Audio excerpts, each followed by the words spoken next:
नमस्कार, बहुत स्वागत है आप सबका। मैं हूं पुनीत पाठक और आप देख रहे हैं हमारी खास पेशकश बजट ब्रह्मास्त्र। छत्तीसगढ़ के मुख्यमंत्री भूपेश बघेल ने गढ़बो नवा छत्तीसगढ़ की थीम पर 97,106 करोड़ रुपए का राज्य का बजट पेश कर दिया। भूपेश सरकार के तीसरे बजट का फोकस गांव, गरीब, मजदूर, किसान, ग्रामीण अर्थव्यवस्था इस पर स्पष्ट तौर पर दिखा। बजट में मछली पालन को कृषि का दर्जा देने और रूरल इंडस्ट्रियल पार्क सी मार्ट स्टोर की स्थापना, ऐसे कई महत्वपूर्ण ऐलान रहे। साथ ही शिक्षा, स्वास्थ्य, इंफ्रास्ट्रक्चर पर कई प्रावधान दिखे। बघेल सरकार के बजट ब्रह्मास्त्र पर चर्चा हम करेंगे। खास मेहमान हमारे साथ में जुड़ रहे हैं, लेकिन पहले एक रिपोर्ट आपको इस बजट पर दिखाते हैं।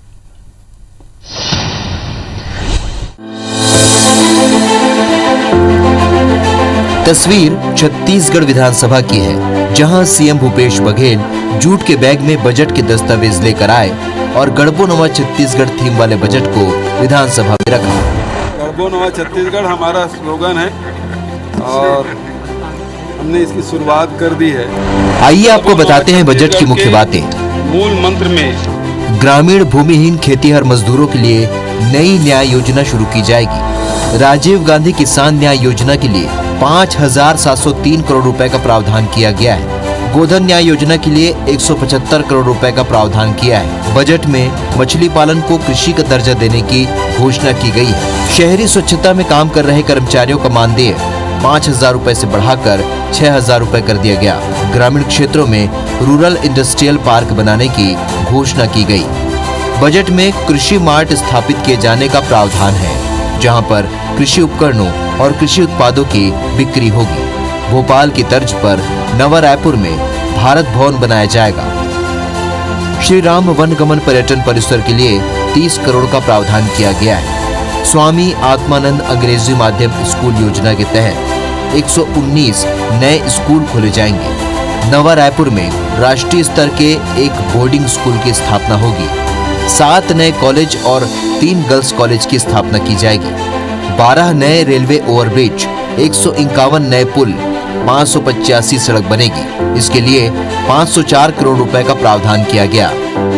रायपुर के पंडरी में 350 करोड़ की लागत से जेम्स एंड ज्वेलरी पार्क की स्थापना होगी। कोरिया जिले में एक हवाई पट्टी बनेगी। राज्य में 11 नई तहसील बनाई जाएगी। बस्तर संभाग के सभी जिलों में बस्तर टाइगर्स नाम से विशेष पुलिस बल का गठन होगा। पत्रकारों को दुर्घटना में आकस्मिक मृत्यु पर 5 लाख रुपए की सहायता राशि मिलेगी। किसानों को शून्य ब्याज दर पर 5,900 करोड़ का अल्पकालीन कृषि ऋण वितरित करने का लक्ष्य रखा गया है। ब्याज अनुदान के भुगतान हेतु वर्ष 21-22 में 275 करोड़ का प्रावधान रखा गया है। फसल बीमा योजना में 606 करोड़, कृषक समग्र विकास योजना में 81 करोड़, कृषि यंत्र सेवा केंद्र की स्थापना, कृषि यंत्रों पर अनुदान एवं निःशुल्क वितरण हेतु 95 करोड़ का प्रावधान किया गया। प्रधानमंत्री कृषि सिंचाई योजना एवं शाकंभरी योजना में 123 करोड़ का प्रावधान किया गया। सत्ता पक्ष ने बजट को गढ़बो नवा छत्तीसगढ़ और राज्य के विकास और उन्नति का बजट बताया। महत्वपूर्ण बात यह है कि हमने हमारी निरंतरता की सारी योजनाओं को प्रचलित रखने का निर्णय लिया है। दूसरा महत्वपूर्ण बात यह है कि जो कुपोषण की लड़ाई है उसके लिए बजट में प्रावधान पर्याप्त किया गया है। तीसरी प्रमुख बात यह है कि एग्रीकल्चर सेक्टर के डेवलपमेंट के लिए जितना भी हम लोगों को किया जा सकता था वो सब कुछ बजट में प्रावधानित किया गया है। इस बजट में जो सभी क्षेत्रों में जिस प्रकार विकास के काम होने थे वो इस पूरे बजट में परिलक्षित हो रहा है। माननीय मुख्यमंत्री वित्त मंत्री के रूप में जो बजट पेश किया है, सरगुजा से लेके बस्तर तक, ये बढ़िया बजट है। मैं उनको बधाई देता हूँ। छत्तीसगढ़ की आम जनता की हितों की रक्षा करने के, उनके विकास के लिए बजट लाया गया है। कहीं ना कहीं यह बजट संतुलित बजट है। इस कोरोना काल में भी बहुत अच्छा बजट है। विधानसभा में बजट पर सामान्य चर्चा होगी, लेकिन सीएम भूपेश बघेल ने इन पंक्तियों से अपने इरादे जाहिर कर दिए हैं। रास्ते के अड़चनों से हम कभी डरते नहीं, रास्तों के अड़चनों से हम कभी डरते नहीं। बात हो जाए जब न्याय की तो पीछे कभी हटते नहीं। बहुत बहुत धन्यवाद। राजेश मिश्रा, IBC 24 रायपुर। तो बजट में आर्थिक ऐसे कई प्रावधान होते हैं जो सरकार सोच समझकर अपनी योजना और प्रदेश के विकास के खाके के हिसाब से उनका प्रावधान करती है और उन्हें समझने के लिए एक्सपर्ट की आवश्यकता पड़ती है। इस वक्त हमारे साथ दो ऐसे विशेषज्ञ हैं जो आर्थिक मामलों के जानकार हैं और साथ ही साथ इस पूरी परिस्थिति में क्या बेहतर हो सकता था इस पर मंथन और अध्ययन रखते हैं। रमेश वर्ल्यानी साहब हैं, कांग्रेस पार्टी सत्ता पक्ष से जुड़े हुए और साथ ही साथ आर्थिक मामलों के जानकार हैं। डॉक्टर रविंद्र ब्रह्मे जी हैं, अर्थशास्त्री हैं और अर्थव्यवस्था पर जब भी कभी हम कोई डिस्कशन रखते हैं तो हमारे साथ में इस मंच पर जरूर होते हैं। आप दोनों का बहुत स्वागत है, दोनों को नमस्कार। ब्रह्मे जी, कल भी हमने बातचीत की थी कि कोविड काल में इससे बेहतर और क्या हो सकता था। जी हाँ, ये अध्ययन का विषय है और आज भी आप देखें तमाम सुर्खियां यही कहती हैं कि ये जो बजट है इसमें कोविड काल के बाद ग्रामीण अर्थव्यवस्था को कैसे मुख्य अर्थव्यवस्था का हिस्सा बनाया जाए, गढ़बो नवा छत्तीसगढ़ में कैसे योगदान इसका हो, इसकी झलक दिखिए। जी हाँ, मैं इसको और एक एंगल से इस बजट को देखता हूँ जी। एक ये कि देखिए, बहुत सारी बात होती है बजट के, हम तो सारे प्रावधान भी करते हैं और होते हैं, हम पूरे राज्य की विकास की ओर आगे ले जाना है तो बहुत सारे प्रावधान, कल्याणकारी योजनाएं होती हैं, हमारी इंफ्रास्ट्रक्चर के लिए योजनाएं होती हैं जो कि इस बजट में है। पर एक विशेष जो बात है कि सारी चीज़ों के साथ जो इसमें जो एक महत्वपूर्ण आयाम जो है, जो कहीं पर आप देखेंगे पिछले बजट में जो मिसिंग रहा होगा, वो है सांस्कृतिक पक्ष। जब से ये जो राज्य का, उसको भी बढ़ाने की जो बात की गई है। आप देखिए, कोई भी राज्य है, कोई भी देश है, कोई भी समुदाय है, कोई भी समाज है, वो समुदाय अपनी संस्कृति को संरक्षित करके जो है विकास जो है उसे होना चाहिए। और तमाम देशों का उदाहरण यदि आप देखेंगे तो उन्होंने अपनी संस्कृति को संरक्षित किया है और मुझे ये कहने में कोई संकोच नहीं है, क्योंकि ये एक बहुत अच्छी बात मैं इसे मानता हूँ। क्योंकि यदि आप जितनी अपनी संस्कृति से जुड़े रहेंगे, जितनी अपनी संस्कृति की रक्षा करेंगे, और ये एक बड़ी चुनौती है और ये अवसर भी है। देखिए, मैं नए एंगल से इसमें बात कर रहा हूँ, क्योंकि हम तो तमाम प्रावधान की बात करते हैं कि हमने 5,500 करोड़ इसमें रखा, जो है मनरेगा में रखा, सड़क बनाने के लिए रखा, ओवरब्रिज हुआ, न्याय योजना है, और जो है हमें, पर यदि जो हमें सच में जो नवा छत्तीसगढ़, गढ़बो नवा छत्तीसगढ़ की बात करनी है तो इन सब जो भौतिक जो चीज़ें हैं और उनके साथ साथ आपको जो सांस्कृतिक चीज़ों को संरक्षण का काम ये जो सरकार कर रही है, वो मैं उसको ज़्यादा मैं बहुत महत्व देता हूँ। और मैं इसलिए कह रहा हूँ कि महत्वपूर्ण है क्योंकि आजकल जो है जो स्थानीय, यानी ये अवसर है, क्योंकि हम इस दुनिया में रह रहे हैं कि आप अपने जो स्थानीय बेस्ट चीज़ें हैं उसको आप पूरी दुनिया में आप पूरी पहुंचा सकते हैं। क्योंकि हम उस जो दौर में रह रहे हैं, दुनिया बहुत छोटी हो गई है, दुनिया बहुत जुड़ गई है, सिकुड़ के बहुत छोटी हो गई है। आप सुबह यहाँ पर हैं तो शाम को आप जो है लंदन में होंगे। तो दुनिया इतनी छोटी है, इतनी सिकुड़ गई है कि आप इन चीज़ों को, इसकी ज़रूरत है। यही ग्लोबलाइजेशन है कि आप जो स्थानीय चीज़ों को कैसे पूरे विश्व स्तर पर पहुँचा सकते हैं। तो ये एक बहुत पॉजिटिव चीज़ है, जो ये नई सोच ये सरकार की है। तो उसको आर्थिक के साथ साथ दूसरा जो सांस्कृतिक पक्ष है वो बुरे लिए, क्योंकि मैं वैसे तो अर्थशास्त्र का हूँ, विद्यार्थी हूँ, शिक्षक हूँ, पर मुझे लगता है कि ये सांस्कृतिक बातें और भी महत्वपूर्ण होती हैं। तो आपका इशारा दो तरफ है, एक जो सी मार्ट का कल से बार बार जिक्र कर रहे थे, वहाँ संस्कृति के कई पहलू दिखेंगे, क्योंकि उसमें भोजन भी है, उसमें कला संस्कृति से जुड़े हुए तमाम चीजें भी हैं, और दूसरी तरफ एक भारत भवन का भी जिक्र चढ़ा, कल वर्ल्यानी साहब भी कह रहे थे, बता रहे थे। इन दो के साथ साथ एक फिर मैं लौटूंगा एक मूल मुद्दे पे जो पूरी तरह फोकस दिखाई दिया वर्ल्यानी साहब, ग्रामीण अर्थव्यवस्था, संस्कृति को जिस तरह सरकार लेकर आगे गई वो इन वर्षों में दिखाई पड़ा, स्पष्ट तौर पर दिखा, इसमें भी झलक दिखी बजट में भी। लेकिन ग्रामीण अर्थव्यवस्था को इस तरह मुख्य अर्थव्यवस्था का हिस्सा बनाया जाएगा, क्या ये सरकार की मूल सोच का ही नतीजा है या वक्त की जरूरत है? देखिए पुनीत जी, जो हमारे प्रदेश के मुख्यमंत्री हैं भूपेश बघेल जी, वो किसान और खेती की पृष्ठभूमि से आते हैं। तो खेती में रोजमर्रा की क्या दिक्कतें आती हैं खेती करने में और खेती करने के बाद उसके उत्पाद को बेचने में, तो उनका एक निजी जो अनुभव है कृषि को लेकर, वो नए राज्य को एक नई दिशा देने का काम कर रहा है। और वो इसलिए भी बहुत इंपॉर्टेंट है कि छत्तीसगढ़ की 70% आबादी जो है वो कृषि पर आधारित है। और कृषि आज लाभकारी नहीं होने से लोग कृषि से विरक्त हो रहे थे। तो भूपेश बघेल जी ने पहला काम ये किया कि किसानों की जो भी समस्याएं हैं उनको दूर करके उनको कैसे आर्थिक रूप से सशक्त किया जाए, ये पहले दिन से ही उनका प्रोग्राम रहा। इसलिए आप देखेंगे कि आते ही साथ 2 घंटे के अंदर किसानों को कर्जा माफ किया।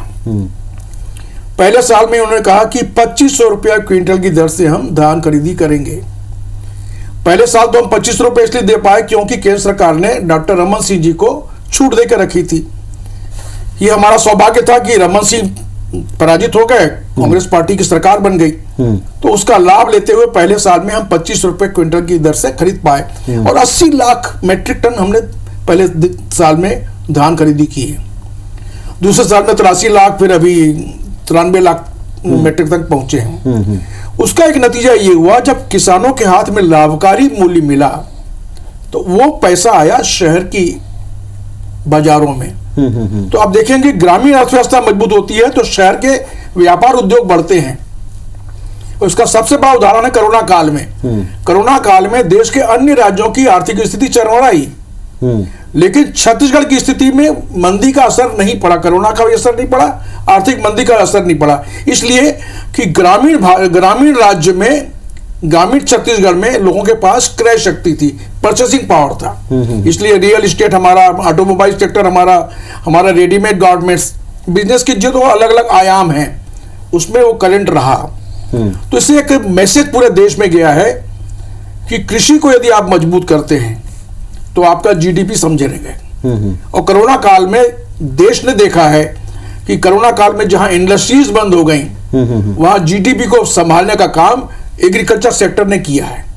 तो उस दिशा में हम लोग बढ़ रहे हैं। उसके साथ साथ क्या किया, एग्रीकल्चर के साथ साथ वहां के लोगों को रोजगार भी चाहिए, सब तो खेती नहीं कर सकते हैं। तो हमने ये परंपरागत जो हमारा उद्योग है, कुटीर उद्योग, यानी अभी हम लोग बचपन में तेल घानी देखते थे कि घानी से तेल निकलता था, अब हम भूल गए हैं। बचपन में देखते थे कि वो हमारा चर्मकार भाई हमको जूते सिल के देता था, वो परंपरा विलुप्त हो रही थी।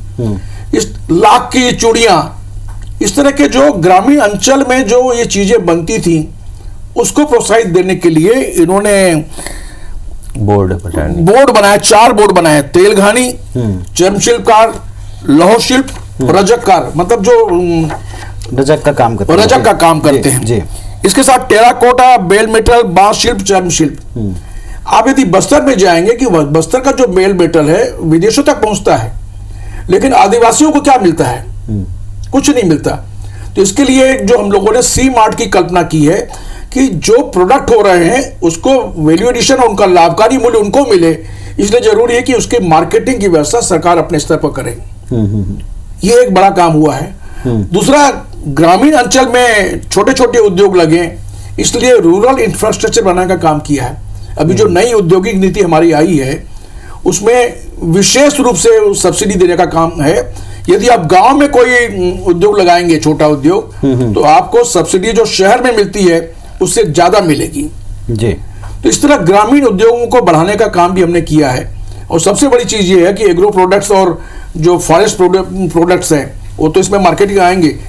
आज के समय में मछली भी बहुत ज्यादा एक लाभकारी उद्योग के रूप में पनप रहा है। उसको इसीलिए कृषि का दर्जा दिया है कि मछली में यदि आप जाएंगे, पोल्ट्री में जाएंगे, डेयरी में जाएंगे, तो ये एक ग्रामीण अंचल के नए आधार स्तंभ बनेंगे। इनको सब्सिडी देंगे हम जो एग्रीकल्चर को देते हैं, तो ये एक ग्रामीण अर्थव्यवस्था के ये अलग अलग आयाम हैं। इसको मौजूदगी देने से रोजगार भी मिलेगा। जैसे गोधन न्याय योजना है, क्या है? पहले लोग मजाक उड़ाते थे कि ये गोबर बेचेंगे, कई लोग समझ नहीं आ रहा था, लेकिन भरा हो नितिन गडकरी जी का, उन्होंने खुद बयान दे दिया कि गोबर 2 रुपए किलो ले रही है छत्तीसगढ़ सरकार, हम तो 8 रुपए किलो में खरीदना पड़ेगा, क्योंकि गोबर से एक पेंट बन रहे हैं जो पर्यावरण के लिए भी बहुत लाभकारी होंगे जी। तो कुल मिला के ग्रामीण अर्थव्यवस्था ही स्तंभ है छत्तीसगढ़ का, उसको मजबूती देने का काम कर रहे हैं। और ये टाइमिंग आप देखिए, टाइमिंग भी काफी सही है। जैसे आपने एक मछली पालन को कृषि का दर्जा देने की बात की, इसके अलावा जो न्याय योजना है उसका एक्सटेंशन भी दिखाई पड़ा। मजदूरों को, खेतीहीन जो भूमिहीन जो लोग हैं उनके लिए भी आप अलग से कुछ प्लानिंग कर रहे हैं, और जिस टाइमिंग पर कर रहे हैं, जब एक तरफ ग्लोबल वार्मिंग एक बड़ा मुद्दा है, वर्मी कंपोस्ट खाद की उपलब्धता एक बड़ा मुद्दा है, हम ऑर्गेनिक खेती को बढ़ावा देने की बात बड़े बड़े प्लेटफॉर्म्स पर करते हैं, लेकिन जमीन पर उसके लिए क्या करते हैं उसकी झलक इस बजट में दिखाई पड़ती है। शिक्षा को लेकर भी सरकार ने कुछ ऐलान किए हैं, इंफ्रास्ट्रक्चर के बारे में भी ये कहा है कि इंफ्रास्ट्रक्चर के मायने सरकार के लिए क्या, इस पर आऊंगा। तो बजट ब्रह्मास्त्र के तहत छत्तीसगढ़ के बजट की बात करें, छत्तीसगढ़ का बजट गांव, गरीब, ग्रामीण अर्थव्यवस्था, मौजूदा समय की जरूरतों का जल दिखाई पड़ता है। इस पर हम चर्चा कर रहे थे। डॉक्टर रविंद्र ब्रह्मे, एजुकेशन किसी भी समाज का, अगली पीढ़ी का एक आधार स्तंभ होता है, और इसीलिए जो हाइट का हम जिक्र कर रहे थे, उस हाइट में ई फॉर एजुकेशन सबसे इंपॉर्टेंस रखता है। चाहे इंग्लिश मीडियम स्कूल सरकार की तरफ से खोलने की बात हो, चाहे नवा रायपुर में एक वर्ल्ड क्लास एक ऐसे कैंपस की बात हो जिसमें लोग, विद्यार्थी आकर, रहकर, रुककर पढ़ाई कर सकें, किस तरह देखते हैं इन कदमों को? निश्चित रूप से आप जितना अपने यहाँ के मानव जो संसाधन है, मानव जो रिसोर्सेस हैं, उनका जितना उन्नयन करेंगे, वो आपके जो विकास के जो है आगे चल के वाहक बनेंगे। वही जो है विकास में जो है, जिसको हम कहते हैं एक्टिव जो भूमिका प्ले करता है। आखिर जो एंटरप्रेन्योर होता है, जो एजुकेटेड आदमी होती है, और इकोनॉमिक्स में हम लोग तो ये जानते हैं कि बहुत क्लोज रिलेशन है ये एजुकेशन और इकोनॉमिक डेवलपमेंट के बीच में, बहुत ही घनिष्ठ संबंध है इन दोनों के बीच में, क्योंकि जो जितने ज़्यादा शिक्षित होंगे, ये देखा जाता है, उनकी कंपेरेटिवली इनकम लेवल भी ज़्यादा होगा। एक सामान्य सर्वे भी आप करके देख सकते हैं। तो सो मैनी स्टडीज़ हैं, वर्ल्ड बैंक से लेके तमाम जो रिसर्चर्स ने कहा है। तो यदि आप एक अच्छा जो एजुकेशन यहाँ पे लाने का जो प्रयास हो रहा है, और खासकर अभी जो ये किया गया है, खासकर जो स्वामी आत्मानंद जी के नाम पर जो अंग्रेजी स्कूल हैं, और मैं इसलिए कहूँगा कि मैं कुछ स्कूलों में गया हूँ, खासकर रायपुर में जो 2 स्कूल हैं यहाँ पर, और वहाँ पर जो शिक्षक भी हैं, और जो नए जो एनर्जेटिक शिक्षक आए हैं, नए युवा हैं सारे छत्तीसगढ़ के, वो बहुत अच्छा ये प्रयास है। और इसको 119 स्कूल खोलने की बात की गई है। और एजुकेशन में बहुत सारी बात है, जैसे बोर्डिंग स्कूल की बात है, नए छात्रावास खोलने की बात है, बीएड कॉलेज खोलने की बात है, और भी बहुत सारे जो आप महाविद्यालय नए खोल रहे हैं, कोर्सेस है उनका उन्नयन कर रहे हैं, जो स्नातक पाठ्यक्रम है और दूसरे पाठ्यक्रम उनका उन्नयन कर रहे हैं। और एक और चीज़ एजुकेशन में जो बात की गई, जो एजुकेशन पॉलिसी में भी है, जो नवाचार की बात की गई है, और एक जो इनोवेशन हब की बात की गई है कि हम इनोवेशन एक सेंटर बनाएंगे, इनोवेशन हब के रूप में बनाएंगे। ये बहुत, क्योंकि अभी बहुत सारे बच्चे जो हैं, जो टेक्निकल एजुकेशन में हैं, दूसरी जगह से हैं, वो बहुत जैसे इंक्यूबेशन सेंटर जो हो रहे हैं सभी जगह, एनआईटी में, आपके इंजीनियरिंग कॉलेजेस में, तो बहुत लड़के जो है इनोवेटिव हैं, वो रिसर्च कर रहे हैं और इनोवेट कर रहे हैं, और नए नए जो है उत्पाद वो बना रहे हैं, उनकी बड़ी डिमांड भी है। तो ये जो चीज़ है, यदि इनोवेशन हम हायर एजुकेशन में लाते हैं, क्योंकि एक ये इंपॉर्टेंट पॉइंट है जो है न्यू एजुकेशन पॉलिसी का भी, तो उसके भी तहत मैं देख रहा हूँ कि इसमें व्यवस्था है और ऐसा संकल्प इसमें लिया गया है। तो निश्चित रूप से हम अपेक्षा करते हैं और आशा है कि ये चीज़ें यदि यहाँ स्थापित होंगी, तो जो लॉन्ग रन में जो हमारी जो छत्तीसगढ़ की इकोनॉमी है, ये इसको भी बूस्ट मिलेगा, और जो लोगों का भी जो एक अच्छा एक मानव संसाधन, एक जो स्तरीय जो गुणवत्तायुक्त मानव संसाधन हम अपने राज्य में जो है जनित कर पाएंगे। एक वरल्यानी साहब, 2 इंपॉर्टेंट बातें, एक जैसा डॉक्टर साहब जिक्र कर रहे हैं कि आपको स्किल लोगों को यहाँ पर सामने लाना पड़ेगा, अगर नहीं तो उनको स्किल बनाना पड़ेगा। लोकल लेवल पर रोजगार के लिए जहाँ बस्तर से युवाओं को लें, आप उनकी एक अलग फोर्स बनाएं, उनका आप दोहरा इस्तेमाल कर सकें, उनको अपनी तरह से ट्रेन कर सकें, रोजगार भी मिलेगा, सुरक्षा और स्थानीयता का लाभ भी मिलेगा। दूसरी तरफ स्किल डेवलपमेंट के लिए सरकार ने बजट में प्रावधान किए। निश्चित रूप से स्किल डेवलपमेंट में प्रयास इसलिए जरूरी है कि जो लोकल इंडस्ट्रीज आएंगी, या जो इंडस्ट्रीज हम चाहते हैं यहाँ आए, उनकी हमेशा ये शिकायत रहती है कि साहब हमको यहाँ स्किल लेबर नहीं मिलते, इसलिए हम बाहर से बुलाते हैं। तो इस समय सरकार ने कोरोना काल में ये विशेष ध्यान दिया कि जितने भी अन्य राज्यों से छत्तीसगढ़ में प्रवासी श्रमिक लौट रहे हैं, तो उसका हम लोगों ने एक बायोडाटा तैयार किया है कि वो किस क्षेत्र में स्किल्ड है, उनका स्किल क्या था जो उसके लिए जाते हैं। आप देखेंगे ईंट भट्टे के लिए पूरे देश के अलग अलग राज्यों में छत्तीसगढ़ के लेबर ही जाते हैं। सूरत में अलग जाते हैं, कपड़ा इंडस्ट्रीज में अलग हैं। तो अलग अलग जो इंडस्ट्रीज में हमारा लेबर है, उसके स्किल के हम लोगों ने डाटा तैयार किए हैं। प्लस हम लोगों ने यहाँ के इंडस्ट्रियों से मांगा है कि आपको किस स्किल में कितने कितने लेबर लगेंगे, तो वो एक टोटल डाटा बनाने के बाद ही ये स्किल डेवलपमेंट के दिशा में इस बजट में रखे हैं कि इस ढंग से हम ट्रेनिंग दे दें कि उस ट्रेनिंग के बाद नौजवानों को यही रोजगार मिल जाए, दूसरे राज्यों में भटकना न पड़े। इस दिशा में बहुत ज्यादा ये प्रयत्नशील है। बस्तर टाइगर्स के भी जो जिन पदों की घोषणा हो गई है उससे लाभ मिलेगा, क्योंकि आपका पुराना कॉन्सेप्ट था सरकार का कि स्थानीय लोगों को आप भर्ती दें। देखिए, दो लाभ मिलेंगे उससे।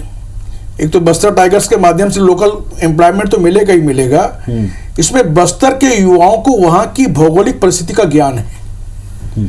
तो अभी हो रहा है कि आपके सीआरपीएफ आ गए, अपने बटालियन बहुत सारी वहां छोड़ दी, लेकिन उनको मूवमेंट के लिए बहुत दिक्कत आती है। जब तक आपका लोकल फोर्स उनको एम्प्लॉय करेंगे तो वो नक्सल समस्या पर तेजी से अंकुश लगा पाएंगे, नहीं तो वो उनके एम्बुश में फंस जाते हैं। अनेक बार नक्सली हमले में हमारी जवानों की मौत हो जाती है। तो ये बस्तर टाइगर्स का जो फोर्स होगा वो इस दिशा में काफी कारगर होगा। एम्प्लॉयमेंट तो मिलेगा ही मिलेगा, और एक बस्तर की जो समस्या है युवाओं की कि नक्सलियों उनके बेरोजगारी का लाभ उठाते हैं, उस पर भी रोक लगेगी। चलिए, तो हम कह सकते हैं कि एक साथ अपने लक्ष्य को पूरा करने की दिशा में सरकार ने कुछ साफ सुथरी सोच के साथ सीधे सीधे ऐलान किया है। बहुत बड़े आकार पर नहीं, लेकिन जो आकार रखा है बजट का उसका जमीन पर क्रियान्वयन सही तरीके से हो, इस पर ध्यान दिखता है। अगर ऐसा होता है तो एक वर्ष के भीतर बहुत कुछ नवा छत्तीसगढ़ या गढ़बो नवा छत्तीसगढ़ की दिशा में प्रदेश बढ़ता हुआ दिखाई पड़ेगा। इस तरह की उम्मीद हम कर सकते हैं। आप दोनों का बहुत धन्यवाद इस चर्चा में शामिल होने के लिए। Thank you. नमस्कार। नमस्कार।